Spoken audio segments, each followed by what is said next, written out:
Betrayal trauma is such a complex term, I want to say, in a lot of ways, because if we think about it, what actually happens with betrayal trauma is you realizing, and it can be an extremely devastating realization, that the people in your life that were supposed to be your caregivers and the people in your life that were supposed to have your best interest at heart were actually the people causing the harm.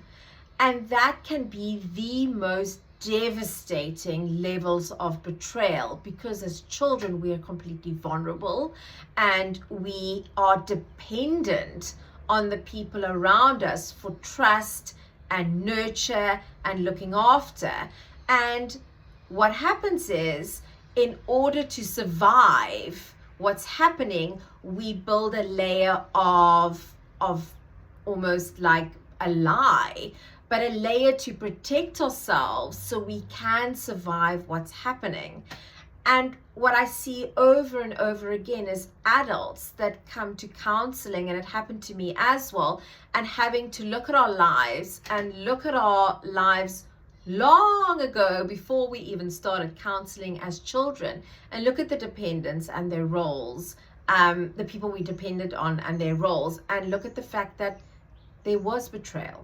There was an absolute need to be looked after, and that trust was violated. And the absolute devastation you then feel as an adult, that you weren't looked after in the ways that you needed to be. And it is so hard to navigate that, because it's like, I needed these people in my life, but they really hurt me. And what do I do with that relationship now that I have all of this information? Do I stay? Do I go? What do I do? So I often then say to people, just take a moment, take a breath, just sit with it, because the pain of the devastation is so real. You just need to give yourself some time to process it. And don't make any big decisions. Just sit in the feelings, because there are such a mixed bag of feelings. So for your homework for today is just, if you've experienced that level of trauma where it feels shattering, just sit in self-compassion.